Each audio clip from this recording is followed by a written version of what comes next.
Doctor Baba Saheb Ambedkar सामाजिक दायित्व संघ द्वारा डॉक्टर बाबा साहेब अम्बेडकर ज्ञान सत्र सप्ताह स्नेह संकुल के सभाखंड में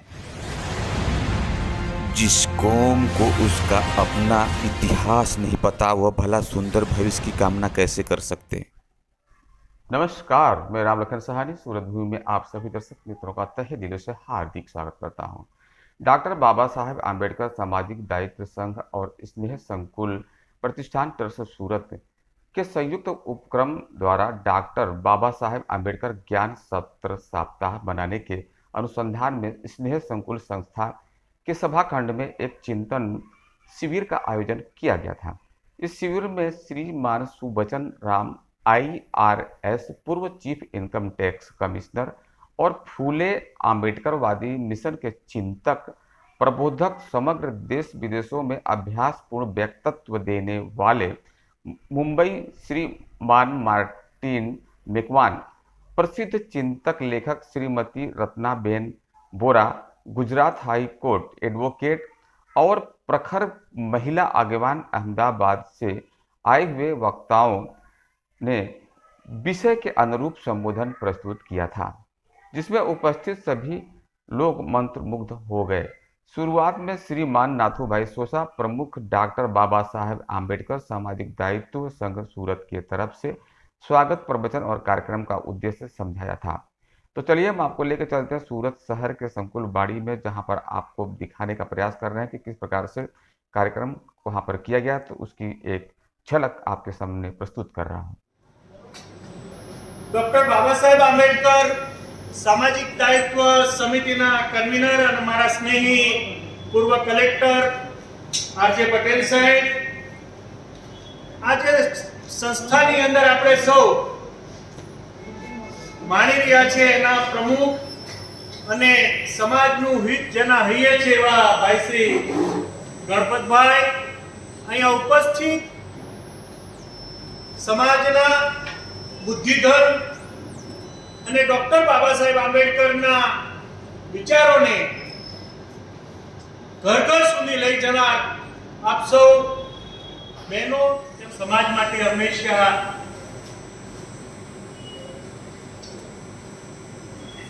કરતા રહીને ફરતા રહે એવા ઇન્કમ ટેક્સ કમિશનર, મુખ્ય કમિશનર અને આપ જેને સાંભળવા ગમે, જેને માણવા ગમે એવા સુબચન રામ સાહેબ, આજે હું ઘણા વર્ષોથી જેનું નામ સાંભળ્યું છે કે સમાજ માટે જેને ભેદ અને સમાજને જહાં કમ વહાં હમ એવું કામ કરતા આપણા મહેમાન અને આ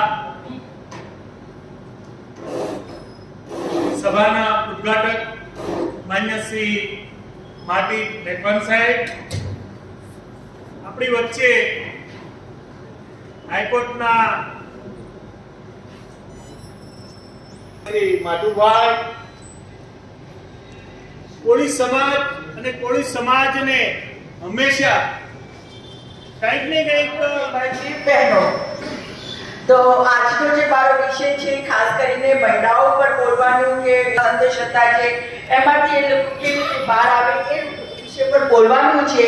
તો મારા વિષય પર સ્ટાર્ટ કરતા પહેલા આપણે સૌ જાણીએ છીએ કે આજે આપણે વિશ્વરત્ન, વિશ્વભૂતિ, મહામાનવ, મહાનાયક, બોધિસત્વ, મહિલાઓ, દલિતો, આદિવાસીઓ, પછાતોના હકો માટે લડનારા તેમજ જે આપણા સમાજને સમતા, સમાનતા અને સંપ્રભુતા ને વળગી રહીને એના સિદ્ધાંતો ઉપર સંવિધાન એટલું સર્વશ્રેષ્ઠ, વિશ્વનું સર્વશ્રેષ્ઠ સંવિધાન ગણનારા અમારા ડોક્ટર પરમ પૂજ્ય ભારત રત્ન ડોક્ટર ભીમરાવ આંબેડકરની 134મી જન્મ જયંતિના ઉપલક્ષ્યમાં આપણે સૌ અહીંયા ઉપસ્થિત થયા છીએ।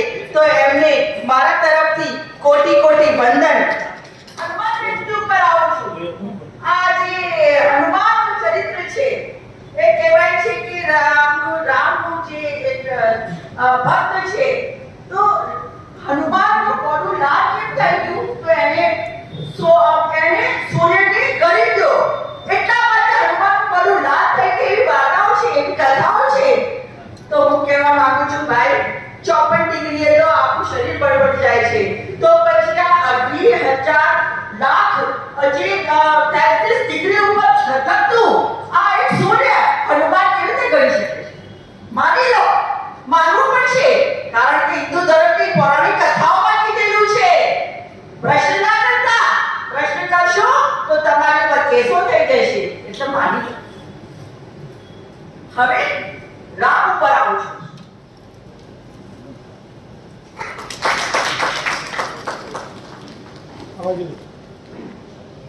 આવાજો થેન્ક યુ હરીશભાઈ પટેલ સન્માન કરો દિનેશ ચંદ્ર સુનાવજો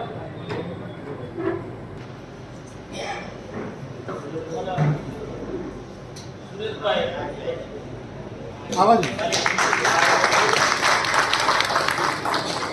સાથીઓ અને ભાવિ યોજના શું છે એ અમારા લાઈફ સમિતિના અધ્યક્ષ ભાઈશ્રીના છોકરા ખૂબ જ ટૂંકમાં રજૂ કરશે અને આપણે કાર્યક્રમને આગળ વધારીશું માનનીય શ્રી નાથભાઈ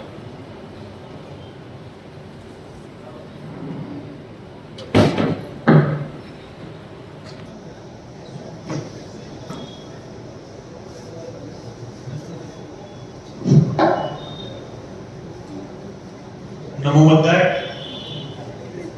ડોક્ટર બાબા સાહેબ બાપરીમાં કાર્યશીલ છે અને ત્યાં મહિલાઓને તમે ભૂમિકા જુઓ એ લોકો ખૂબ જ દૂર કરવાનું કામ કરે છે હવે આપણી નાની છોકરીઓ ઘરે જ્યારે 5-6 વર્ષની થાય ત્યારથી એ લોકો પૂજા ગૌરી વ્રત ને એવા વ્રત બધા કરાવવા માતાઓ હોય તો પછી તો આ છૂટાછેડાના ઝઘડાઓના આ બધા બબાલા જ ના થાય છતાં આપણે ગૌરી વ્રત કરીએ છીએ એ જ રીતે મેલડીમાં દશામાં અંબામાં ખોડિયારમાં ખબર જાણે કેટલી બધી માઓ છે એ બધી માઓના આપણે બધા વ્રત ઉપવાસ કર્મકાંડ કરતા હોઈએ છીએ બધી બહેનો કરતી હોય છે તો મારે તો એ જ કહેવું છે જો દશા માની તમે આટલી બધી પૂજા પાઠ કરતા હો તો તમારી દશા કેમ ના સુધરી બીજી વાત આજે તો આપણે તો સરસ્વતી દેવી પણ છે અને સરસ્વતી દેવી હોય તો પછી મારો સમાજ કેમ ભણેલો ગણેલો નથી કેમ શિક્ષિત નથી અને લક્ષ્મી વાહ ભાઈ વાહ લક્ષ્મી દર વર્ષે આપણે પૂજા કરીએ છીએ અને જો લક્ષ્મી દેવી હોય તો મારો દેશ આટલો પછાત બને છે કે આજે આપણે એક વિચારધારા ઉપર ચાલવાની જરૂર છે એ સમયમાં જો કોઈ આરએસએસ ની વિચારધારાની વાત કરે જો કોઈ રાજકીય વાત નથી કરે તો કેવી તો પડે છતાં કહું છું કે જે લોકોએ ભાજપમાં ગયા એ લોકો જ આપણી સમાજની ગ્રોથ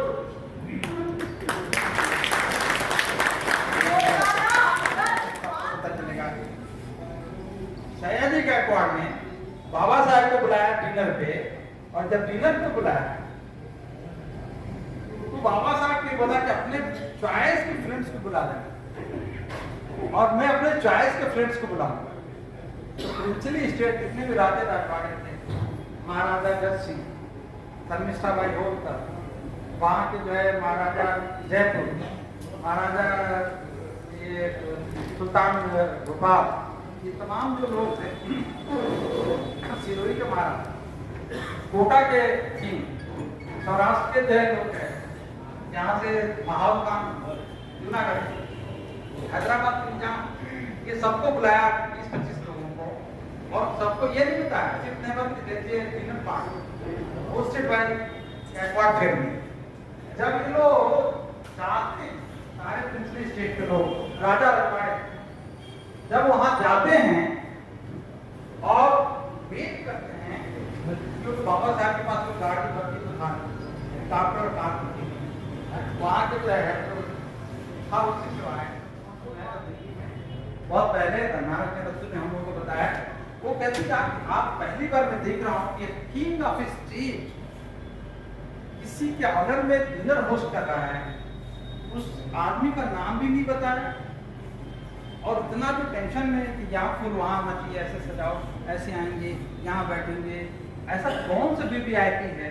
फिर जॉर्ज पंचम के बाद, जॉर्ज फिफ्थ के बाद ये महारानी क्वीन विक्टोरिया के या महारानी जो एलिजाबेथ की बात तो कोई नहीं हो सकता।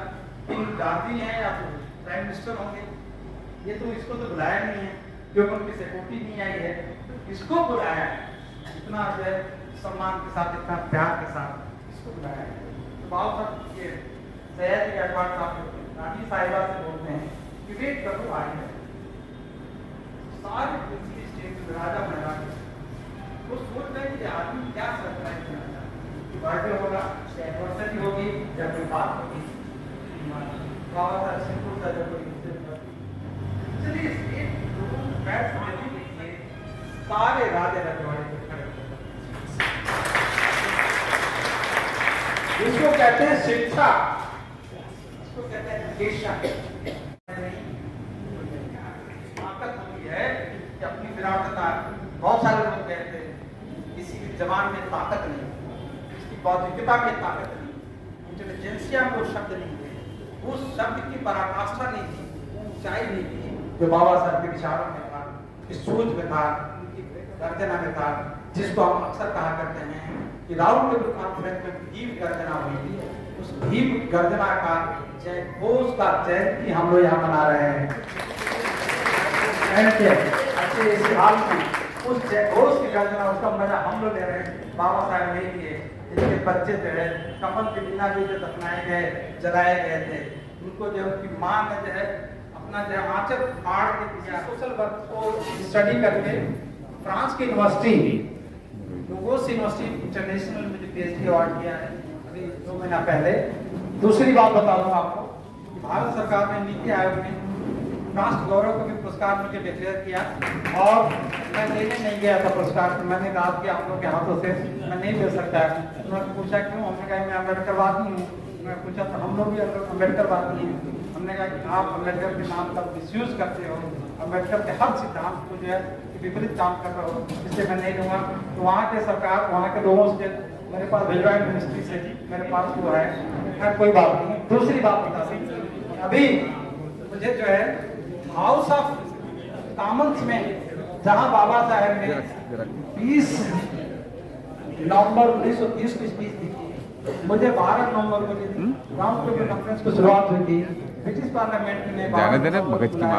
मैं वहाँ गया था और मैंने पहली बार ब्रिटिशर्स को जो है ये एक्सप्लेन करने की कोशिश की how doctor Ambedkar is internationally relevant and the concept, the beautiful concept which had been given by Dr. Ambedkar is state socialism, and that state socialism will prevail in the history come. और ये बात मैं बता दूं, communism will not survive, but state socialism will survive। इस पर जब British parliament में उसी हाउस ऑफ कॉमन्स में मैं बोला, बाबा साहब के बाद उस जगह पर बोलने का किसी को भी सर्वाधिकार नहीं मिला जिससे मुझे मिला है। वो बात बताने आपको धन्यवाद। Thank you very much.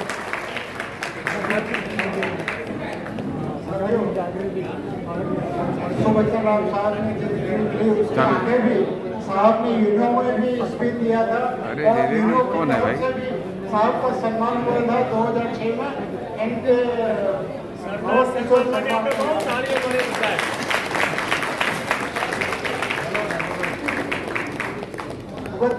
धन्यवाद ने पात्र है श्री राम साहब। અને આ સુરતની ભૂમિ ઉપર આપણે લગભગ 15 વર્ષ પહેલા કિરણ બેટી અને શ્રી રામ સાહેબનો એક પરિસંવાદ રાખ્યો હતો।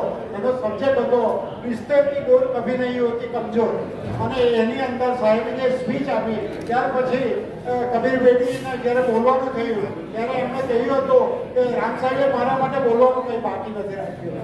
એટલે આ સાહેબની ઇન્ટેલેક્ચ્યુઅલિટી છે અને ઇન્ડો તરફથી પણ એમને 2006માં સન્માન થયું હતું અને એ સન્માન આપણે ગુજરાત ગવર્નર એમ કે નવલ કિશોર શર્માના હાથથી એમનું થયું હતું।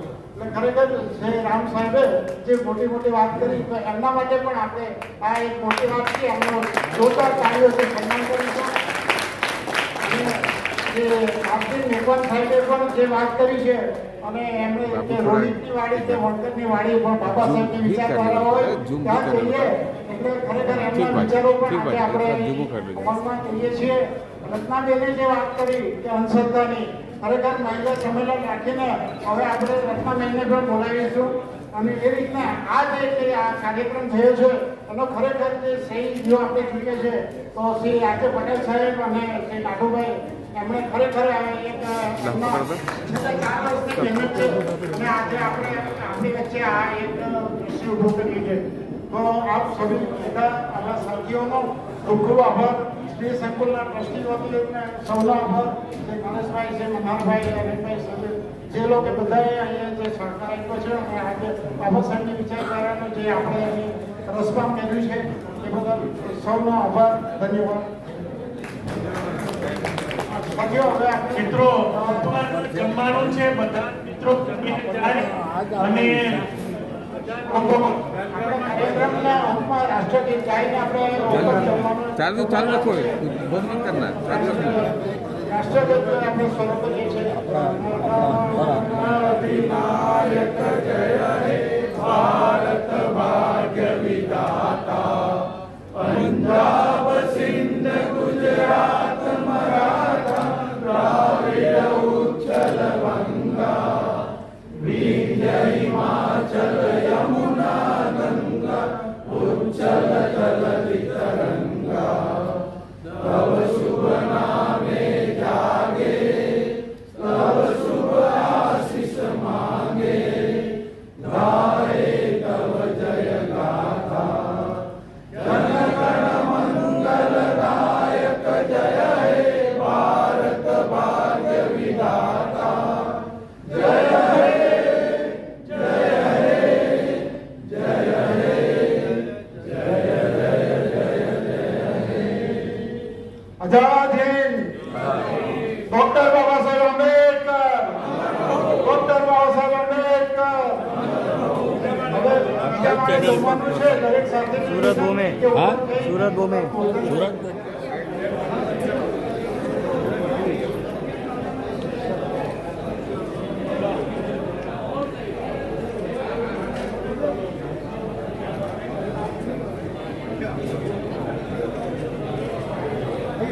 बैक साइड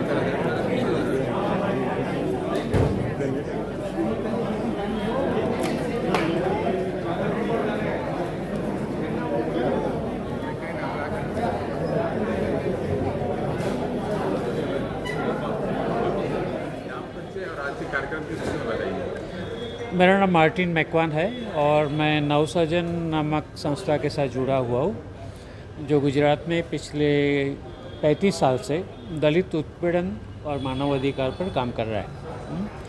और आज के कार्यक्रम का जो मुख्य लक्ष्य था कि बाबा साहब अम्बेडकर हमारे ज़िंदगी के लिए क्या मायने रखता है आज के समय में, इसके ऊपर मुझे बोलना था. और मैंने अपने भाषण में काफ़ी 2-3 चीज़ें पर काफ़ी भार रखा है कि छुआछूत तभी जाएगा जब हमारे दलितों के अंदर जो पेटा जाति के आधार पे जो भेद हो रहा है वो भी जाएगा.